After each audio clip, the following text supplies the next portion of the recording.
Thank you for coming. Thank you for opening your hearts. Thank you for following your intuition. Thank you for attuning yourself to this teaching that I get to be the messenger for. My life has changed dramatically as a result of my own crisis that brought me to that moment of the dark night of the soul when I was unable to figure it out anymore with my brain, to figure it out anymore with the logic of my mind, even as intelligent as I am, even as intelligent as you are, even as intelligent as we all are.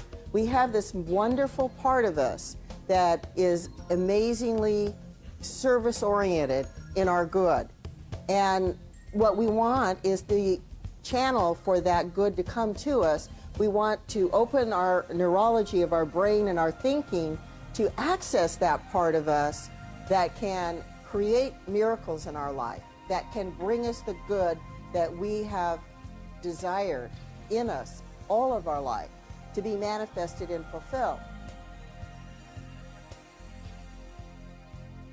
And the greater and greater and greater awareness that you have of that state with your eyes up, the less and less and less attachment you have to this anchored state of emotion in the human body. But you're present and grounded, so you're here physically while you're having this experience. When you go up into that other brain wave, I mean, I feel it physically. I don't know how many of you feel it physically, but it like shifts. It's like, and then there's this kind of like, if I were to say it was like a color would start to go like that. And then there's an amazing expansion where I am, as big as the universe. I am seeing myself as big as the universe. That is me, seeing me as big as the universe.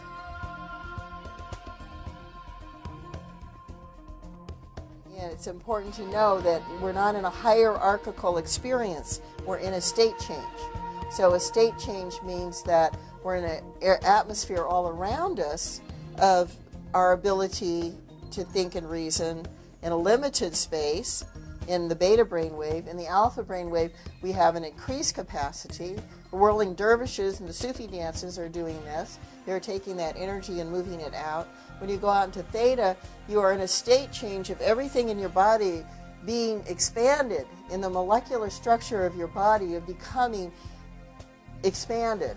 All those molecules of water that we are, of 85% of our body, is simply going into a more subtle form of energy, a subtler form of energy, a subtler vibration and frequency. Jack Schwartz used to do a demonstration of laying on a bed of nails. And when he was laying on that bed of nails, he would have people jump up and down on top of him. And he had a rock on his chest one time, and he had them hammer the rock to try and break the rock. And they said, why didn't you lay down, why didn't your back go into the nails? He said, well, if you are a wafer-thin piece of material, if you expanded your consciousness of your molecular structure to such an extent that you are a wafer-thin piece of material, then that is what's lying on this bed of nails, not this body. And you can change your whole reality of manifestation, because when you're in that unified state of consciousness, there is nothing opposing you for you manifesting what you want.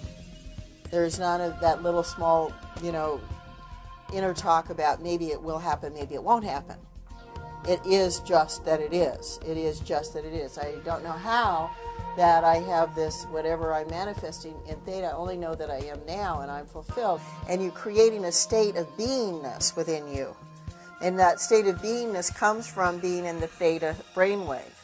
That when you go into that state of beingness, then everything around you resonates to that level of your being, because now your brainwave, instead of you being here, and this is your sphere of influence, now it's the universe is your sphere of influence.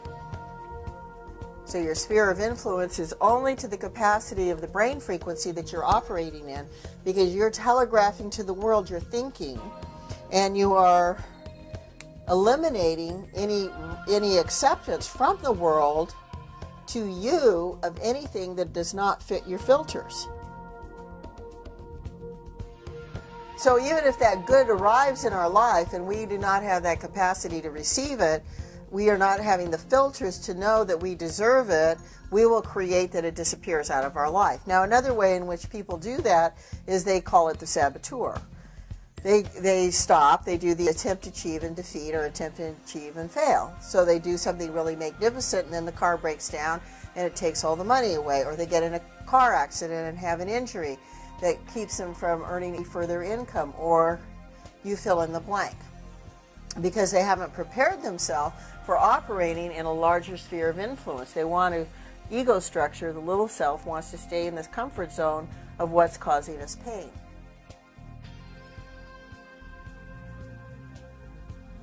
I would like to show you this beautiful picture. Isn't this amazing? Guess what it is? This is a thought. This is the picture of a neuron firing a thought.